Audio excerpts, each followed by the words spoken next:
Good morning, Your Honors. May it please the Court, Steve Taylor on behalf of the State of Ohio. We're here on a state's appeal of the sua sponte dismissal of the 3 death specs on each of the 8 aggravated murder counts in this case. And that's what the case involves. It involves an 8-victim mass murder. And we know that the dismissal was a dismissal with prejudice because the court was combining it with an order that the trial would proceed without the specs and that all the death penalty motions were dismissed. And as a result, it was precluding any further litigation of those death penalty specs, either through double jeopardy or through its order that we were ending the death penalty litigation altogether. So it was dismissal with prejudice.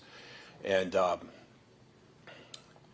it's some pretty dense briefing from both sides, but I think it's safe to say that our contention is that the trial court committed a number of errors and abuses of discretion. There's 3 big global errors, I call them, that kind of overarch all of its reasoning. And that's because the court applied the wrong standard and failed to give notice. And then when you drill down on the specific reasons that the court gave, there's also specific errors in relation to those issues. We count at least 15 errors made by the trial court in various respects. I don't think we'll be able to touch on them all today, but we can stand on our brief and try to hit a top 10 list here if we have time. The big global mistakes are found mainly argued in the first and third assignments of error. First, the trial court did not apply the controlling standard for dismissals with prejudice. Under that controlling standard, as stated by the Ohio Supreme Court in the Terzi case, in order to dismiss with prejudice, there must be a finding of a violation of a constitutional or statutory right, which in and of itself bars further prosecution. And like I say, that's in the Ohio Supreme Court's Terzi case that recognized that standard. The trial court never applied that standard. We cited it in our November 25th memo, and the court overruled our reliance on that. And so it's our contention that none of the court's reasons, either singly or in combination, would support a dismissal with prejudice under that standard. The second big global problem is that the court expressly applied the wrong standard. It contended that, quote, Rule 48B is that duty of the court, the authority of the court to dismiss charges, end quote. An authority it thought so vast in affording discretion that the court contended that, quote, I don't owe anybody anything except to finish cases at my own discretion, end quote. That's why the court's reasons don't amount to grounds for dismissal with prejudice, and they consist of vague make-weight grounds that simply don't support a dismissal with prejudice. In fact, the Supreme Court in Terzi mentioned that 48B is silent on what might justify a dismissal. And so 48B couldn't provide the grounds for a dismissal, even though the trial court here was relying on it repeatedly. We contend also in our briefing that if 48B purported to create a substantive ground for dismissal, interest of justice, or just some general discretionary power to dismiss cases in the court's discretion, then it's our position that it would be unconstitutional as violating limits on procedural rulemaking and violating separation of powers. What do we do about the Bush case and then the several other courts of appeals that have upheld the Bush case, including our own and the Landers decision? Well, I think, first off, we have our argument that the syllabus was the controlling law out of Bush. The majority opinion has what we call dicta, going beyond the syllabus.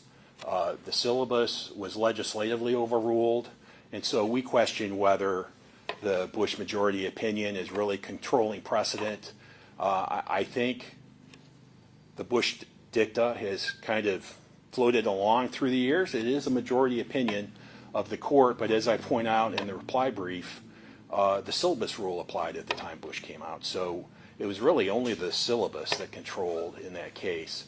But the point is well taken. A number of appellate courts have cited Bush, relied on Bush, but I don't think it was actually litigated in the way we're trying to litigate it here in raising the separation of powers and question marks about any interpretation of 48B that would say that the court has inherent authority in its discretion, in this vague interest of justice discretion, to dismiss whatever it wants based on whatever factors it wants. We don't think 48B supports that just textually.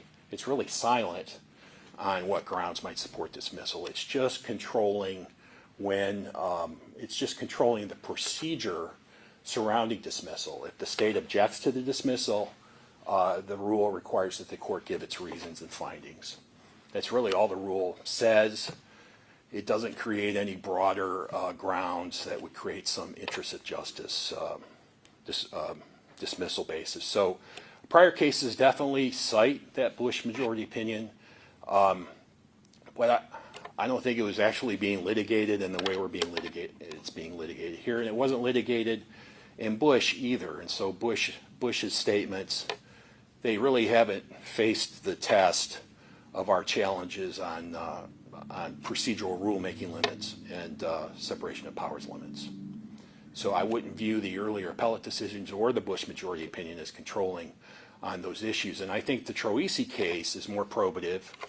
It's much more recent. It recognized the limits of the language, that 48B really doesn't say what the grounds for dismissal might be. And so I think Terzi is controlling. And the bottom line is that Bush was a dismissal without prejudice, and this was a dismissal with prejudice. And so the Terzi standard is the controlling standard. The third big global error and abuse of discretion related to the trial court's failure to give notice to the state before it considered and decided the dismissal issue. The court gave no notice before announcing the dismissal, did not give notice of the would-be grounds that the state, so that the state could respond to them at a time before the court decided the issue. It raised the issue sua sponte, secretly briefed the issue out in its own internal subjective deliberations, and then announced its ruling, announced its intent to dismiss, all without notice. We cite in our reply brief a third district case, State versus Land, which talks about, quote, if a trial court raises an issue sua sponte, it must afford both parties notice and an opportunity to prepare a response to the newly raised issue, end quote. In fact, the trial court here seemed to brag about the failure to give notice. It's after it announced the dismissal and cited the failure to reach agreement, that pretrial agreement that the parties just simply did not reach agreement on. The court said that, quote, the nice thing is I told you this 3 weeks sooner than I maybe had to, end quote. That statement to me signals the court gave us no notice, gave neither side notice that it was intending to do this, and that it might have waited 3 weeks longer before it told us that it was going to do this. And then when the state objected to the announced reasons at the oral hearing and then filed a memorandum saying these are insufficient, the court then announced 9 more reasons in its entry, again, all without any notice to the parties that these were going to be the issues raised. So it's our contention, instead of springing the dismissal trap based on its unvetted legal theories, the court should have provided pre-dismissal notice so that both parties would have a chance to respond. And that's where our second assignment of error is. First and third assignments of error are these big global issues of wrong standard and specific errors. And then the second assignment of error drills down on those specific reasons and the specific errors made in those regards. I'm almost done with my 10 minutes, and I will reserve the balance of my time. Thank you. Thank you, Counsel. Thank you.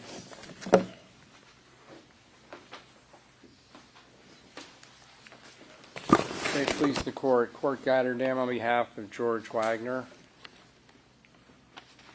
I'd like to first start, before responding to Mr. Taylor's arguments, reiterate what this case is about. It's about Criminal Rule 48, which allows for dismissal of an indictment by a judge as long as it states on the record its findings of fact and reasons for the dismissal, which the court did in this case. There's no requirement that, and the trial court did give the parties ample opportunity to respond, both in orally after he announced his decision and further briefing. In fact, the state had already filed a notice of appeal, but he set it out for further reconsideration. So the trial court gave the parties ample opportunity to object, to try to change his mind about what he was going to do.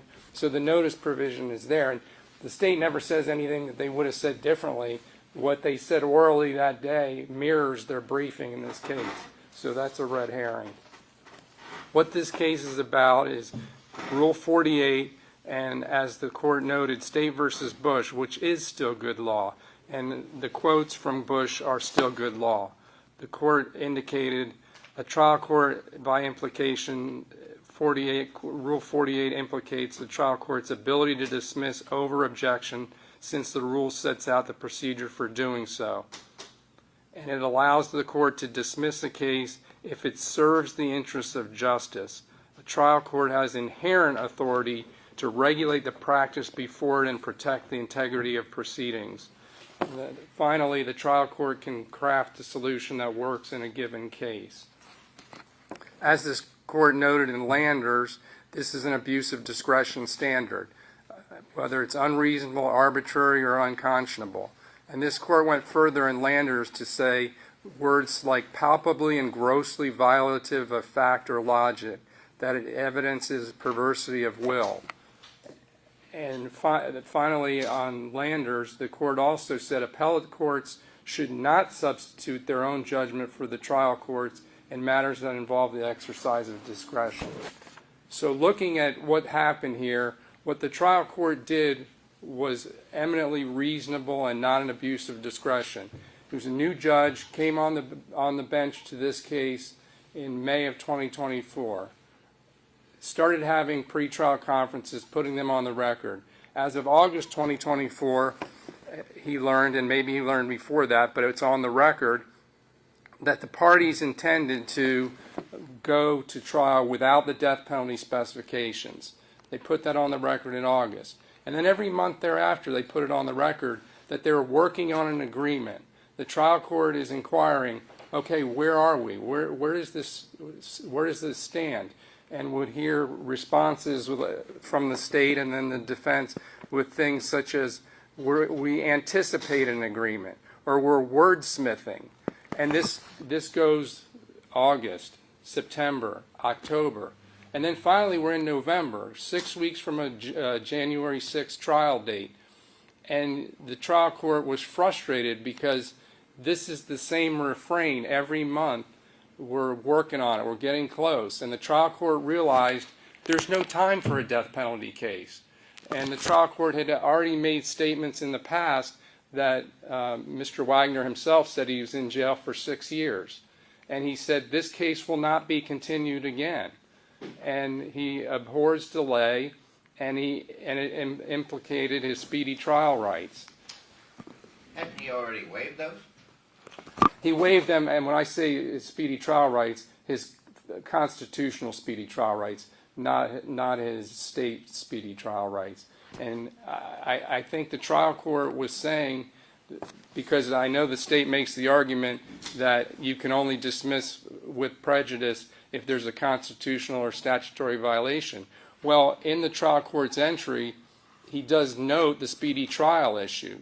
To him, it was a violation of the right to speedy trial. That was the constitutional violation. He noted a number of other different violations that were in the interests of justice. but the constitutional right to a speedy trial and ineffective assistance of counsel. We're 6 weeks before a capital trial, a major capital trial, probably the biggest ever in the 4th District, and the trial court didn't even know if it was going to be a capital trial. He heard it wasn't going to be, but every time he inquired, they hadn't gotten there yet. So he had to take some action. It's not an abuse of discretion to do what the parties were intending to do but couldn't get to do. He dismissed the death specs because that's what he heard everybody was saying, and they couldn't get there. He knew that with 6 weeks, it was unclear, and the state even noted this, whether they could subpoena enough jurors in that kind of a timely fashion. There was death penalty motions that were put aside because they didn't think it was going to be a death penalty case. So that couldn't get accomplished in that short of a period of time. Sequestration issues, venue issues. The state says that Terzi should affect our reasoning in this case, may change prior precedent. What's your argument related to that? I don't think it does. I think it does say that a constitutional and statutory violation can be a basis for a dismissal under Criminal Rule 48, but it's not exclusive. They could have overruled Bush. They didn't overrule Bush. They just noted the constitutional or statutory violation. And a number of other cases that we cited in our brief say that a dismissal under Rule 48 is in the interest of justice, and that is proper. And to the best of my knowledge, I don't know whether any of those cases were taken up, but they're still good law. And we cited a number of different cases in our brief. Just as the state cited Troyosi, we cited Sanders, Montiel, Angiuano. All uphold the trial court's right to dismiss an indictment in the interest of justice. Even a case cited by the state, the Ferguson case, agreed with that logic. So, to your question, it's still good law. The only part of the case that was overruled by statute was the unilateral right of a victim in a domestic violence case to stop a prosecution. Now the state obviously has the ability to weigh in on that. That's the only thing that is not good law in Bush any longer. And I also would like to point out from this court's opinion in Landers, it's not up to the trial court to state the reasons other than what Criminal Rule 48B says. As the court held in Landers, instead, the party challenging the dismissal must cite rule, statute, or case law that restricts the trial court's inherent authority. All I hear is that the trial court made a number of different errors, but the trial court has the inherent authority when faced with a situation, as the court said in Bush, to craft a solution that works in a given case. The trial court did what the parties had said they were going to do, is dismiss the indictment. How is that an abuse of discretion? How is that perversity of will? He was the one that was going to be stuck with a death penalty trial without the means to control it or to actually have it go forward because nobody had planned for it. The rulemaking issue that my opponent raises is for another day also. If there's a concern with Criminal Rule 48B being constitutional, there's a way to raise that or go to the legislature and have the rulemaking changed, because it's not ripe for review in this case. This case is about Rule 48, abuse of discretion, and State versus Bush. And they all set forward that the trial court has the authority to do what the trial court did in this case.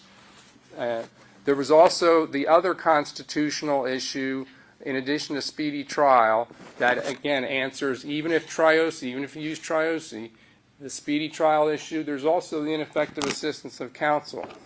The defense counsel put on the record that they had stopped their mitigation investigation months before this November 20th ruling by the court. And why had they done that? Because they were working on this agreement and there were cost issues, and they didn't want to, and everybody knew this was not a surprise, but they stopped moving forward with that. So now, if we're again at November 20th, 6 weeks before trial, you can't get experts back. You can't prep them. You can't get reports to the state. You can't prepare for a penalty phase that you didn't think you'd have to prepare for and get your witnesses. And so the trial court noted on the record and in his opinion that the case would come back because it would be reversed on appeal because defense counsel, I think the trial court said we'd all be ineffective because it was not being postured as a death penalty case. And then it became a death penalty case, and nobody was prepared to deal with the consequences and the changes and the magnitude of a death penalty case, which is what was occurring. When you say the mitigation, the stopping of the mitigation is on the record, is that on the record through the defense, or is that on the record through the judge's statements? I believe it was the judge's statements noting that that was the basis for his decision. Off-record conversations? Yes. And I'm not sure if defense counsel reiterated it, but nobody seemed to take issue with the fact that mitigation had stopped. And again, every month, I'm sure they said a lot in chambers, but they went and made a record that they were still working on this agreement and they anticipate and they're just wordsmithing. So I think everybody was clear that you don't waste additional resources and time on something that you're not going to have to deal with. And then suddenly you have to deal with it, and it's like the trial court crafted the solution that said, no, you're not going to have to deal with it, because if you did have to try to do that, you could be certain if there was a death verdict that appellate counsel, post-conviction counsel was going to raise the issue of, well, didn't you stop doing all your prep months before? Didn't you stop getting funds? Didn't you stop getting witnesses? Didn't you stop getting experts? Yeah, we did. Why? Because we thought it wasn't going to be a death penalty trial. Well, now it is coming back because they're ineffective. And the trial court noted that in his reasons for dismissing the indictment, and those were constitutional or statutory reasons to answer the state's argument. Again, I think... Why isn't the proper solution for the judge then to just issue a continuance? Well, that would have been an option, but the judge had already said that the case was not going to be continued again. That the 6 years is too long. The speedy trial clock, in fact, when he issued the oral part of his decision, he said the clock has run out. And he said the speedy trial clock is run out, and it was unclear what he meant when he said for many good reasons. If he meant for many good reasons the clock is run out, or if he meant for many good reasons speedy trial time has been exceeded and the defendant's constitutional rights have been implicated. But he was not going to allow another continuance, and he made that clear to the parties. And then when they came forward on November 20th and said, we still don't have an agreement, that was in violation of his decision that they should no longer be delayed. And he mentioned delay to the victims too. So it wasn't just the defendant, but he mentioned delay to the victims. And he said that, we keep hearing this time and time again, so I'm going to act now. He said, I'm going to lead. I'm not going to listen to this anymore about how we just can't seem to get it done, we can't seem to get it together. I'm going to do what you guys are trying to do and dismiss the indictment. Under Criminal Rule 48, it does not prohibit that, even in a serious offense case. Under Bush, it does not prohibit it. Under Landers, it does not prohibit it. The trial court did not abuse its discretion. Even if you would have done it differently as judges yourselves, that's not enough to reverse the trial court's decision. Unless there are any further questions, I'll rise. I have one. My concern here is that we haven't mentioned yet this morning, but what about the victim? I mean, the judge just sua sponte dismisses the death specs with no notice to the parties, no notice to the prosecutor or the state for them to be able to contact their victims and let them know this is happening and give them a chance to come in and speak. Where do you stand on that? Well, I think the record reveals the victims were in court on that November 20th hearing date. They were in court, and the trial court, if you look back, starting from August, September, was made sure that he engaged with the victims each and every hearing and let them know, I'm not sure which one was the first hearing, he said, you have a right to speak, and you can either speak through the prosecutor or through your own representative if you have counsel. So in November 20th, they were there. They were present when he gave his opinion. They had every opportunity or right to ask the prosecutor to allow them to speak or to speak on their behalf. And I believe the prosecutor did not necessarily officially speak on their behalf, but spoke to their rights. So the trial court certainly gave them every opportunity at every hearing to speak. And so I think that satisfies the statute. It's a little unclear to me, quite frankly, whether they have a right to speak on an issue of dismissing the death specs. In terms of the statute, they have a right to deal with a plea, a sentence, a modification of community control. Not sure if they have the right to deal with a judge dismissing part of an indictment. But either way, he gave them every opportunity to speak. Thank you.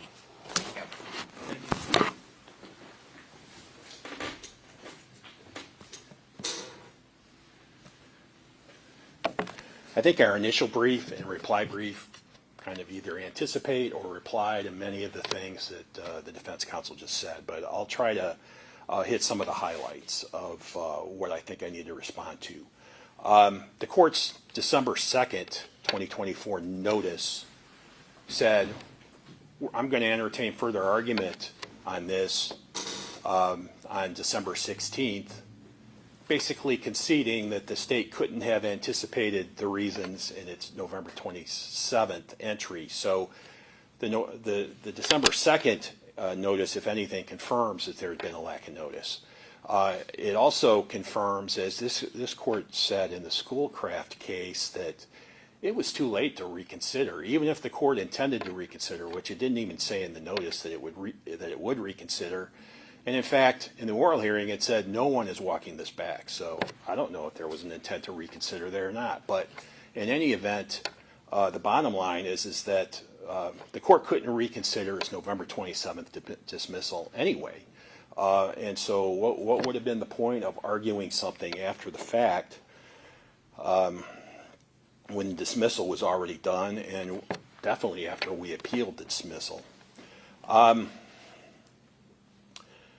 Defense counsel said that the court did exactly what the parties said they were going to do, but that's not true either. The parties were talking about a conditional and qualified dismissal of the capital specs with attendant waivers of speedy trial and double jeopardy if Jake Wagner would breach during trial. And that would result in a mistrial and a return to the status quo where the state could reinstate the death specs. Trial court did nothing like that. Trial court just ordered an unconditional dismissal. The court did not do what the parties were trying to accomplish. And clearly there were difficulties in trying to reach an agreement. They hadn't reached an agreement. And so what the court should have done, if it wanted certainty for the trial 47 days later, just pull the plug on the negotiations. We're done negotiating this. Okay, maybe 2 more days to try to reach this agreement. Otherwise, we're proceeding as a capital case. And that would have been a way to handle it. Don't dismiss anything and proceed from there. Defense counsel talked about that the defendant didn't waive statutory speedy trial. That's not true. Look at the speedy trial waiver early in the case, and it's subsequently reiterated in the record, and those cites are in the brief. It's a waiver of both constitutional and statutory speedy trial. And there's no analysis, speedy trial analysis by the court. It only said that speedy trial is strained or questionable. That's not a finding of a constitutional violation.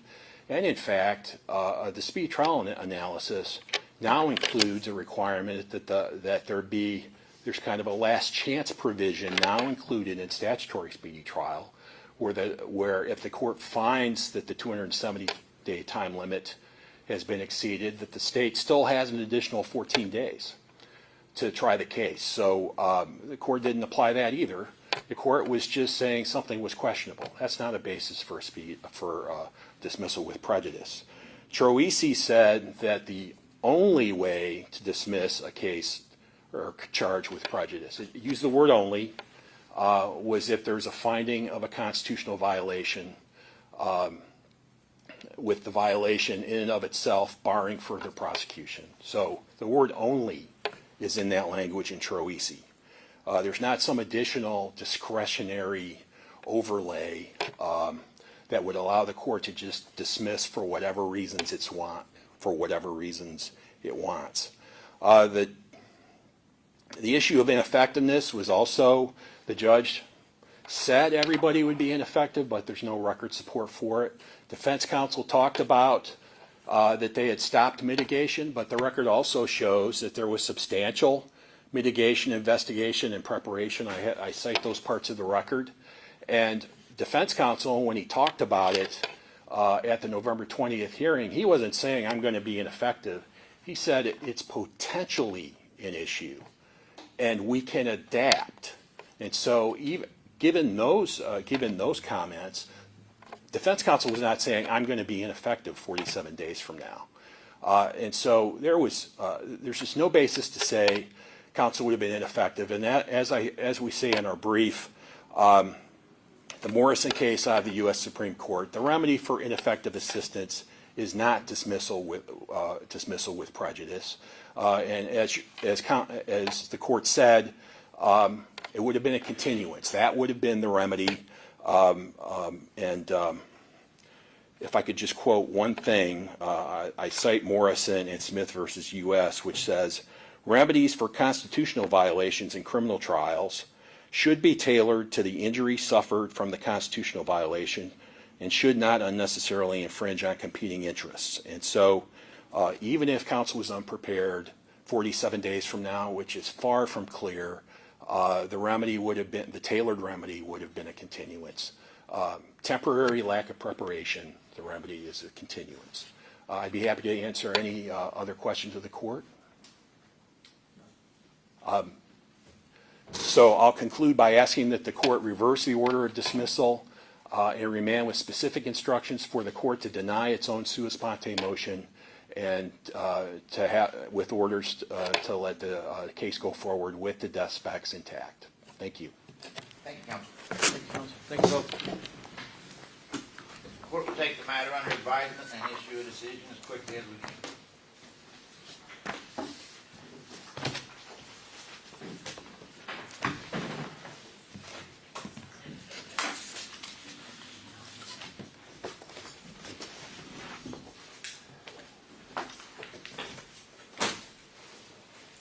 Court's adjourned.